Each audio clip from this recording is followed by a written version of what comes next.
People who have stayed in a relationship after their partner cheated. How was it like after? Before we start with the first story, please hit the subscribe and ring the notification bell to stay updated with us. Number 20. It looks like I'm the exception. It took some time, but our relationship healed. We were married a few years and took it for granted. Neither of us put in any effort. We both learned that a long-term relationship requires effort. It was hell for a year. Fast forward 18 years. I wouldn't say it was easy, but I would say it was worth it, and I'm happy you stuck it out. But I do think both people have to be 100% committed to doing whatever it takes to repair it. I do trust my wife completely at this point, but that took a long time. Number 19.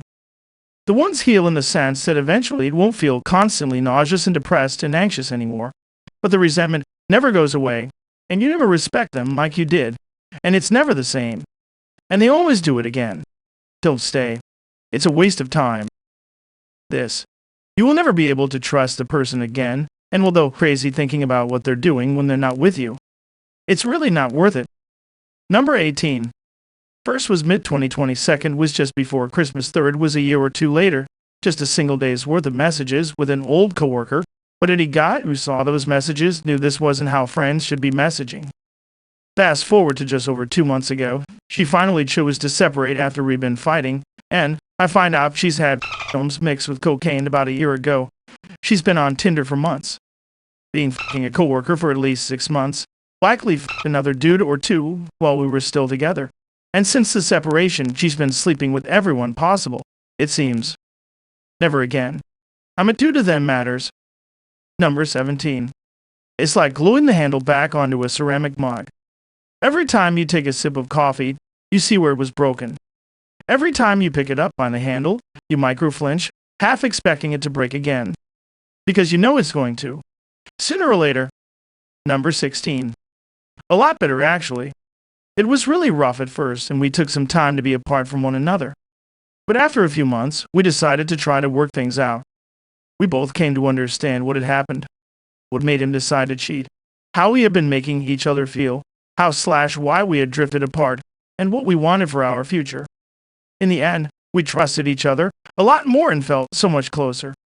That was 10 years ago, we're still together, and there has been no more cheating. I know this is the norm. Most cheating is and should be a deal breaker. But for us, rebuilding trust was possible. Number 15. I was the cheater.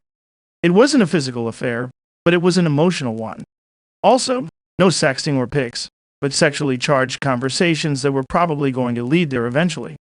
I had a friend confront me about it and said while they weren't planning on telling my wife, they encouraged me to cut off all contact with the woman and to tell my wife. So I did, sat her down, and told her about it. Offered to let her look through my phone so she could know and told her she could ask as many or as few questions as she wanted about it. Then I signed up for therapy, and she signed up for therapy too. We were going to do couples therapy also, but we couldn't afford it. We had a period of several months where she didn't like me and didn't want to spend time with me. I kept trying to be liked, but I changed. I'm not doing it anymore. But she just needed some space. Finally, at one point I realized I was trying to force a happy relationship. So I told her, I haven't let you take the space you need. The only thing I want in the world is for us to be okay. I never want to be with anyone else. But I also know I broke her trust, and so if you decide you need to leave me, I understand and it's okay. I want us to be together, but I also don't want you to feel like you have to stick around after I broke your trust. So whatever you need to do, I support it, and I'll do what I can to make it easier for you. She told me she was committed to staying, and something about that conversation seemed to have helped. We started spending a lot more time together. We both kept going to therapy for a while, and then both decided we felt okay about where we were. We started doing more stuff together and things felt really happy again. One night, about 6 months after that conversation, about a year after when I told her about the affair, we were laying in bed, and I was about to fall asleep, and she just said, I don't think I told you yet, but I forgive you. I think I realized it a few months ago, but I wanted you to hear me say it. That was maybe the best moment in my life. That was about 18 months ago, and we've been doing much better since then. I've had zero contact with the woman I had been talking to, and while I do still have close female friends other than my wife, My wife is part of the friendships rather than totally separate. We have way more fun together now, and we addressed a lot of the issues that I think led me to feeling lonely and wanting to step outside of our relationship in the first place. We still deal with issues, but we're doing very well. She didn't have to stick with me, but I'm so glad that she did. We're closer than we've ever been. Anyway, I don't blame anybody for leaving after an affair. I think that's a totally fair response to being cheated on. But I'd also have experienced how a relationship can heal, and I'm really grateful for a wife who saw me being a partner and decided to love me anyway. Number 14. It was my ex who cheated on me. We proceeded to stay together for 3 more years, but I never got it. It always pinched me. We'd be having the best time and it hit me, oh look, he still cheated on you? And it hit harder considering the party he cheated on me at. Right before he left it, I was vulnerable and told him that please don't do it. He still bit it. He got hammered. He crashed at mine. I took care of him all night while he threw up. He still cheated. Number 13. A living hell until I left. The best time to drop a cheater is the moment you find out. The second best time is now. I dumped my wife immediately once I found out, and it was the best move. At the beginning, I would pick up my kids from her parents' house, and they would accuse me of being in an affair. It was absolutely eye-opening how much someone will start to lie to everyone in their life to cover for their shame and discretion. After that, I instituted a no grandparent presence allowed pickup policy, and honestly cutting their entire family out was the best move ever. Number 12. I tried to give them a second chance. I really did. They proved me wrong. She cheated on me and showed me her new boyfriend. Then the boyfriend started saying how I was a limp bastard who could never treat her right. After about 2 months, she came to me saying she wanted to give us another shot. So I reluctantly said yes, as I'm all for second chances, but I told her that if she really wants to be together, she needs to earn my trust and respect back. Fast forward a couple weeks later, she says she wants to break up. Turns out she found another dude, so I told her that if she ever comes crawling back to me, she'd be wasting her time and breath. Number 11. A lot of hard work and recovery. Trying hard to forgive him and forgive yourself for whatever shortcomings and insecurities you now think you have. Trying to figure out if they are really remorseful or just sad they got caught. Even trying to figure out if it was just sex or did they cared about the other person. I forgave my husband, but he did it again anyway. I then in turn had my revenge affair, and honestly, if he would have simply given me a divorce, I wouldn't have cheated in return. I also learned that his constant accusations of me cheating were out of his fear he would get caught, so in return, he tried very hard to control me as in where I went, who I talked to, and almost never let me go anywhere without him using the excuse that he didn't trust me when in truth, he was afraid someone would tell on him. It took a long time for the trust to come back, and in my case, that was a mistake. Although I do know some couples that seem to have worked through it and have a stronger relationship, I can only say I regret staying in my marriage as long as I have, and tonight is the first night of my leaving him again and for good this time. I'm 52, and I don't want the last years of my life to be wasted worrying and fighting over the past and what could happen again in the future. Number 10. Yes, she met a guy new to town and they talked him a little for a few days. She broke up with me after. And then she came back promising all of what I wanted in her. She abused my emotional state and proceeded to keep putting up with other guys. When I found out, we would fight like no one's business because I couldn't walk away. She got a protection order on me and I broke it. Went to jail. Last I heard, she's single with like 5 kids. I'm much better than I was back then, but it changed my life to see how someone can be played like that. I was played like that. Never again. Number 9. I stayed in one of those situations for about 2 years. It was horrible. You never actually rest. It wears you down, the constant wondering. Now, years later, she spent years bouncing around and now has some kids and no man. I'm now happily remarried of 7 years and have a beautiful stepdaughter who loves me to pieces. Things can hardly be better for me. My advice is to walk away and hold your head high. You'll be all right if you don't let yourself fall to that level again. Number 8. It sucked. First of all, you never get the complete story. The reason for cheating? I don't know. Meanwhile, you descended a depression from which you're supposed to get yourself out. Then you see her displaying alarming behavior, but you just can't find it anymore. Then she wants a divorce because you let her down. And now I can't trust anyone or move on. This and she puts the blame on you. Because of you, she went back to her ex.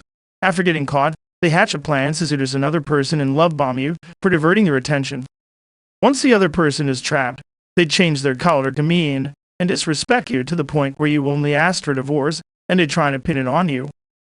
Number 7. Well, we have a lovely daughter now. I can't say I'm over it by now, although 2 years have passed so far. But somehow we managed to live on.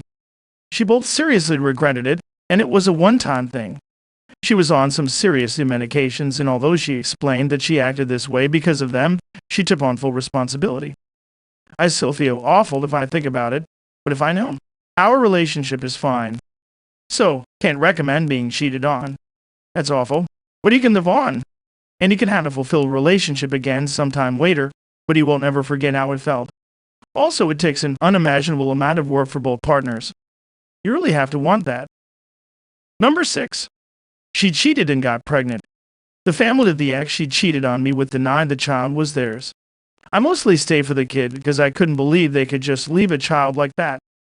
What had happened, I was living with them, and she was visiting her ex because she already previously had a child with him, and their setup was she would visit every weekend.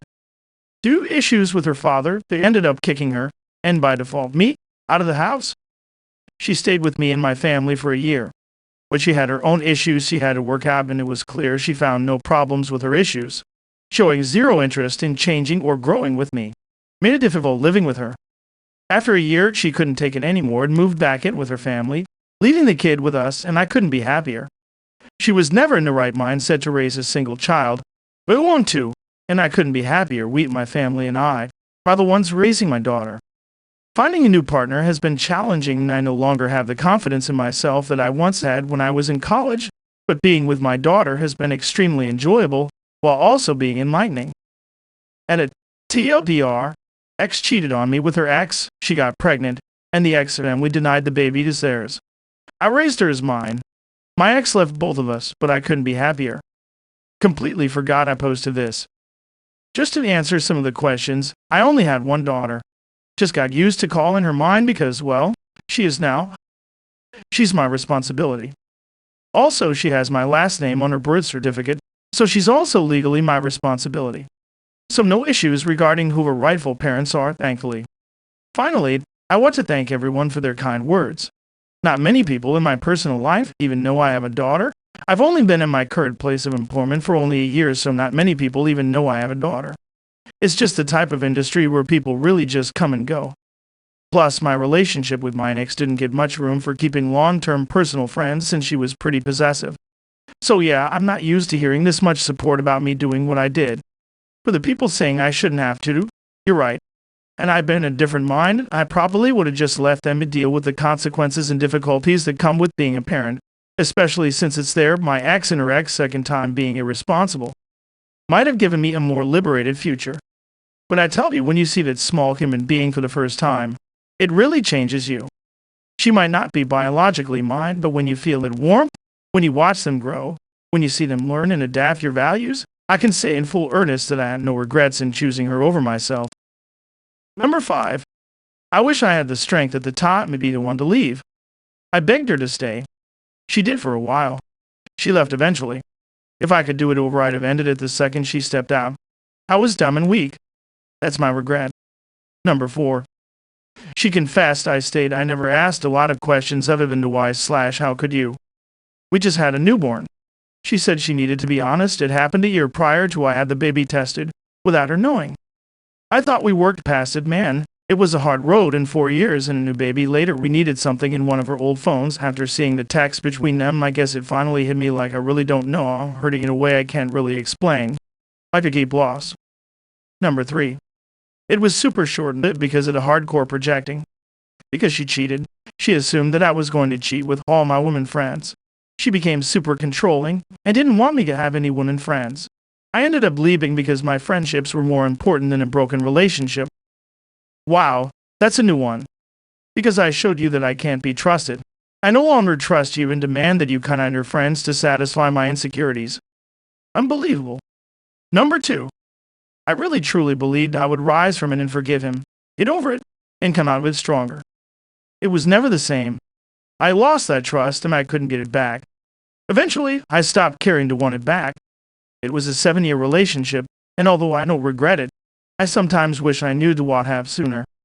But it made me realize what I really deserve and led me to the forever man in my life who treats me so well and loves me and honors our commitment. Number 1. Caught her in an emotional affair early on in our relationship. Both her and him told me it was a mistake, and he apologized and told me it was over. I believed it all. However, I will admit that it bubbled up during arguments over other issues because of how betrayed I felt. It weighed on me to the point where she told me I needed to see a therapist to get over it. I went to 3 of them over a period of the next 4 years. We went as a couple maybe a year after that. Flash forward another 2 years. I found the texts and pics. It never ended and it only grew. The entire time she told me to get counseling. The entire time we were in counseling together. The entire time I worked 2 jobs and 7 days a week because she lost her job and took a year off and I picked up the slack. You're not recover. And that's all the 20 best stories. If you like more of this video, please hit the thumbs up and subscribe to the channel. You can also share your own story in the comments below. See you in next video.